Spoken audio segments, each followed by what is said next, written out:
Hello, Melissa and Dr. Daniel.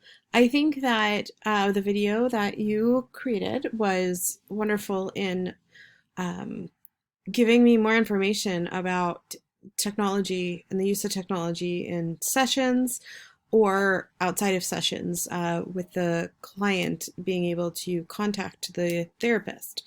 I live in the state of New Jersey, and the informed consent that I covered specifically stated that there would not be any reason why whatsoever that the client would email or text message the therapist.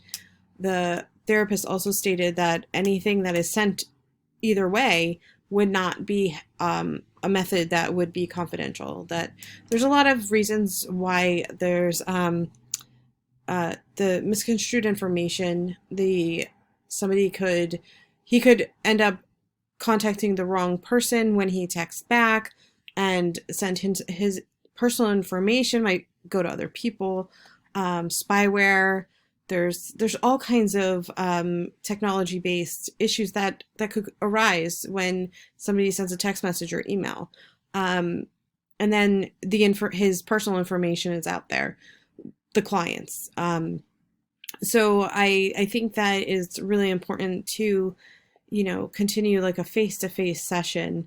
Even if you're canceling appointments, it's, I think, safer just to pick up the phone, call, cancel, even leave a message. Most of the therapists do have a message or recording, if they are not able to pick up the phone, that states that, if there's an emergency, please dial 911 or go to the closest emergency room, just to make sure that their client is being taken care of, even if they are not able to be reached at that time. The other thing is that, there's many pros and cons to technology. I mean, technology could be absolutely wonderful and sometimes very helpful, especially right now with the coronavirus being, in our world right now, and most of the therapists are using the teletherapy. So there's, wonderful ways to still connect with your therapist that way. But I think still, like, the face to face is something that is more creates a better, outside of their environment, because maybe their environment is hostile, the clients, and the therapist is be able to help the client reach their goals if they're taken out of that environment and are more face to face. I also feel that with, using text messages and other forms of technology, that the client is very much able to cross boundaries.